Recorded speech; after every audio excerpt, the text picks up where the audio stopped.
अगर मैं आपसे कहूँ कि आपके घर का कोई रूम जहाँ इस समय कोई ऑब्जर्वर मौजूद ना हो, उस रूम की सब चीज़ें including fan, light, laptop, phone, table, chair, सब कुछ सॉलिड ना होकर कोई वेव या एनर्जी फॉर्म में वहाँ एग्जिस्ट कर रहा हो, तो आपको कैसा लगेगा?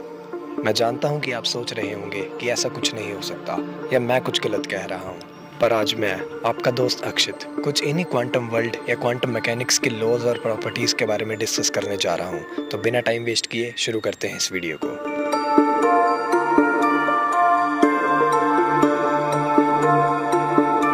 हमारा यूनिवर्स देखने में तो काफ़ी नॉर्मल लगता है अगर हम इसे सिंपल तरीके से देखें, पर अगर हम इसके किसी एक एलिमेंट या किसी एक ऑब्जेक्ट की बात करें और उसे जूम इन करके देखें या उसकी बेसिक लेवल की बात करें तो वहाँ एक अलग ही दुनिया होगी। जैसे हम अगर किसी नॉर्मल पत्थर की बात करें तो वो कुछ ऐसा दिखता है, पर अगर हम उसकी कॉम्पोजिशन या उसके जूम्ड इन वर्जन की बात करें तो वो कुछ ऐसा दिखेगा। और अगर हम इसके और अंदर जाएं या इसे और जूम करें तो हमें ये दिखेगा, जिसे साइंस की भाषा में इलेक्ट्रॉन कहते हैं। और अगर हम उस इलेक्ट्रॉन को भी जूम इन करके देखें तो हमें काफ़ी डिटेल्ड पार्टिकल दिखेंगे। हम बात तो कर रहे हैं कि हमने पत्थर को जूम किया और हमने इलेक्ट्रॉन को जूम किया, मगर जूम इन करने की एक लिमिट क्या है? मतलब किसी भी चीज़ या एलिमेंट या किसी पार्टिकल को हम कितना जूम कर सकते हैं? हर चीज़ का लास्ट पॉइंट क्या होगा? आपके मन में ये सवाल ज़रूर आ रहा होगा। तो बात ये है कि अगर हम किसी भी चीज़ के अंदर जाएं या उसे जूम करते रहें तो लास्ट पार्टिकल हमें दिखते हैं एटम्स, और अगर हम उनके अंदर की बात करें तो हमें दिखते हैं इलेक्ट्रॉन, प्रोटॉन्स एंड न्यूट्रॉन्स। अगर हम उन पार्टिकल्स को भी जूम करके देखें या उनके अंदर जाएं तो हमें क्वार्क दिखेगा, जिसे स्मॉलेस्ट पार्टिकल एवर डिस्कवर्ड के नाम से भी जाना जाता है। और अगर हम इसके भी अंदर जाएं या इसे भी जूम करके देखें तो हमें कुछ ऐसा दिखेगा। तो इस स्टेज पर सिर्फ और सिर्फ एनर्जी होती है, वेव होती है। मतलब एट द बेसिक लेवल इस दुनिया में कुछ भी सॉलिड है ही नहीं, क्योंकि इस दुनिया का जो एसेंस है, जो सार है, वही सॉलिड नहीं है। एनर्जी इनडायरेक्टली नहीं, डायरेक्टली इसका मतलब यही है कि इस वर्ल्ड में कोई भी चीज़ सॉलिड नहीं है।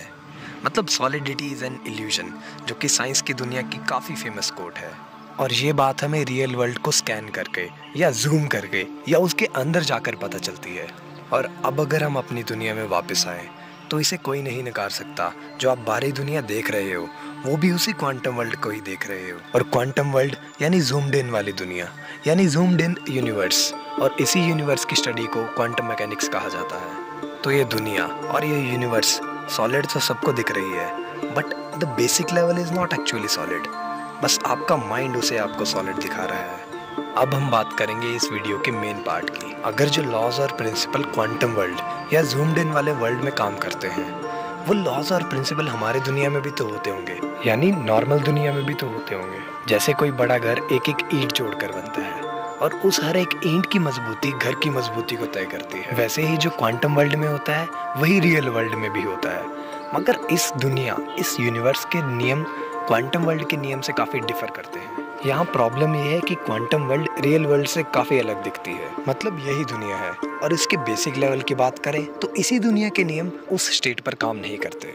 साइंटिस्ट्स आज तक क्वांटम वर्ल्ड को ढंग से समझ नहीं पाए, पर कुछ लॉज और कुछ प्रॉपर्टीज हमें पता चल चुकी हैं, जिसके बेस पर हम क्वांटम वर्ल्ड और इस यूनिवर्स को रिलेट कर सकते हैं। कुछ बातें सुनकर आप काफ़ी हैरान हो जाएंगे, पर क्वांटम वर्ल्ड के लॉज इस दुनिया में भी तो अप्लाई होते हैं, क्योंकि ये पूरा वर्ल्ड भी तो उन छोटे इलेक्ट्रॉन्स और एटम से बना हुआ है। हमारा यूनिवर्स उसी क्वांटम वर्ल्ड का तो जूम्ड आउट स्टेट है, तो जो वहाँ होगा अमूमन वो यहाँ भी, क्योंकि एट द बेसिक लेवल ये यूनिवर्स इलेक्ट्रॉन्स ही तो हैं। तो जो प्रिंसिपल इलेक्ट्रॉन्स को रेगुलेट करते हैं, उनके लिए जो लॉज होते हैं या क्वांटम वर्ल्ड के जो लॉज हैं, वही हमारी दुनिया में भी अप्लाई होते हैं। पर प्रॉब्लम ये है कि हमारा माइंड उसे अलग वे में दिखाता है, और जो रियलिटी है वो हमें क्वांटम वर्ल्ड के बारे में ही जानकर पता चलती है।